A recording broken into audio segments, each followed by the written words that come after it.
ना देखते हैं प्रैक्टिस सेट 21 का फर्स्ट क्वेश्चन। ठीक है, आ जाइए, बहुत अच्छे से सारे बेसिक्स क्लियर करवा दिए। नहीं समझा तो फिर से बेसिक एक बार अच्छे से देखो, उसके बाद ही इसमें आओ, तभी आपको चीजें समझ में आएगी। ठीक है, ओके।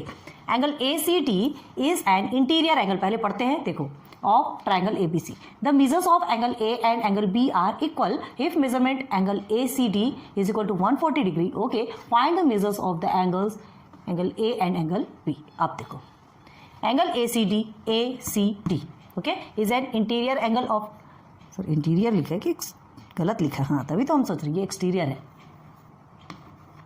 एक्सटीरियर, ACD एक्सटीरियर है ना, हाँ। Angle ACD N exterior angle of triangle ABC। Clear है? तो देखो ACD एक्सटीरियर दिख रहा, ये ट्राइंगल ABC है, ये एक्सटीरियर इन द सेंस बाहर का एक एंगल बना है ना, ACD। ओके, अब the measures of angle A and B, angle A and B, इसका मेजर क्या है, आर इक्वल। ये दोनों का मेजर क्या बताया गया है, इक्वल, दोनों का मेजर सेम है। अब देखो, if measurement of angle ACD is 140 degree, already हमको गिवन है, एक्सटीरियर एंगल का जो मेजरमेंट है वो हमको गिवन है 140। Find the measures of angle A and B, ये दोनों का मेजरमेंट हमको फाइंड करना है। क्लियर है, समझ में आ रहा? ACD आपको गिवन है और ABC एक ट्राइंगल में, ये आपको ऑलरेडी एक्सटीरियर एंगल बना है, आपको ज़्यादा दिमाग लगाने की ज़रूरत नहीं है, एक आपको पता है और ये दोनों फाइंड करना है। दोनों को जबकि इक्वल बोला गया है और आपको पता है कि क्या प्रॉपर्टी आपने ऑलरेडी पढ़ी हुई है कि जो एक्सटीरियर एंगल है ना, वो किसके इक्वल होता है, रिमोट एंगल के प्लस के इक्वल होता है।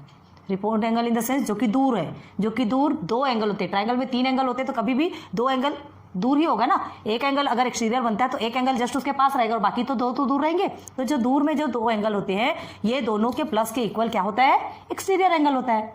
ये चीज आप पढ़े हैं, ठीक है। तो bye the property of remote interior angle of a triangle, तो सबसे पहले हम क्या लिखेंगे, हमको A और B हमको फाइंड करना है। पता है क्या A और B का, नहीं पता। तो जो चीजें नहीं पता होती हम उसको क्या करते हैं, जो चीजें नहीं पता होती कमेंट सेक्शन में फट से बताओ आपको क्या करते हैं। जो भी चीजें नहीं पता होती हम उसे x सपोज लेते हैं। चलो x y जो भी लेना हो तो हम क्या लेंगे, लेट, सॉल्यूशन यहां से स्टार्ट करते हैं, लेट एंगल A, ठीक है, दोनों भी इक्वल है ये ध्यान रखो, तो इसीलिए लिखते हैं angle A is equal to angle B is equal to x degree.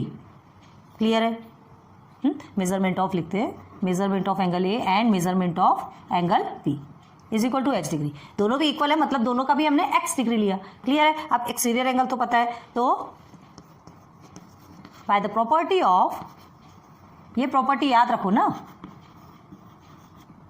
Remote interior angle. Remote interior मतलब जो दूर में रहने वाले इंटीरियर एंगल, ठीक है, उसे रिमोट इंटीरियर एंगल बोलते हैं।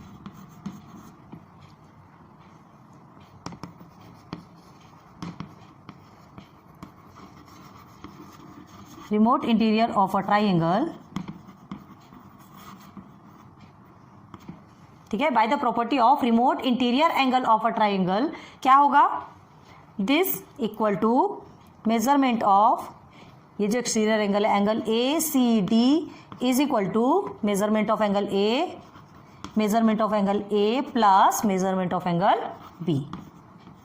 पढ़ाया है ना हमने, आपको याद है? तो देखो ACD आपको गिवन है 140 डिग्री, हमने लिखा, जैसे जैसे वैल्यू सब्स्टिट्यूट करो तो देयरफॉर क्या करेंगे आप, देयरफॉर यहाँ पे भी लिखिए 140 डिग्री, ठीक है, बार बार डिग्री लिखने की अभी जरूरत नहीं है, बाद में कर सकते हैं। मेजरमेंट ऑफ एंगल A हमने क्या लिया, x डिग्री, और यहाँ पर मेजरमेंट ऑफ एंगल B भी x डिग्री। क्यों? क्योंकि दोनों भी क्या बताया गया है, angle A and angle B are equal, तो जब इक्वल है तो दोनों का सेम x डिग्री आएगा। क्लियर हुआ? यहाँ तक समझ में आई चीज?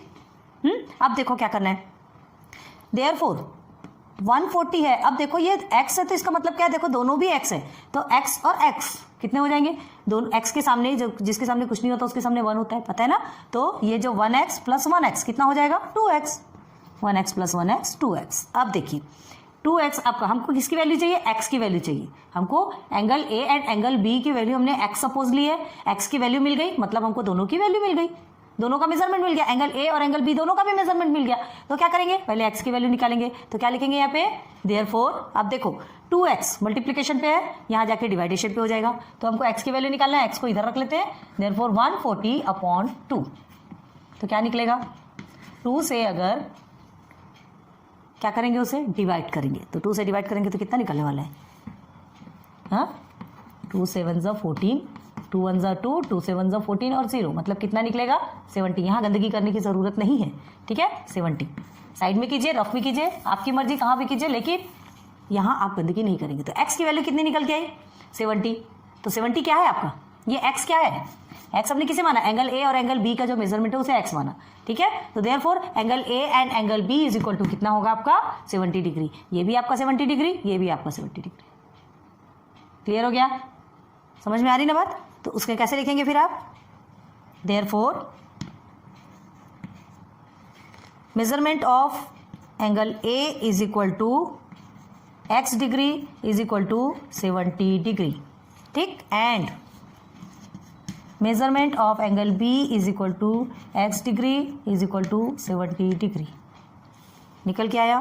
तो क्या लिखेंगे आंसर में? Therefore measurement of angle A is equal to 70 degree and measurement of angle B is equal to again 70 degree. Clear है? रीजन भी लिखना है क्या? रीजन क्या? देखो क्या दिया? The measure of angle A and B are equal, ठीक है, लिख दो। Because angle A and B are equal. लिखना नहीं लिखना कोई इफेक्ट नहीं पड़ेगा, लेकिन लिख लो, कोई टेंशन वाली बात नहीं, ठीक है। चलिए नोट डाउन कर लीजिए, इजी है।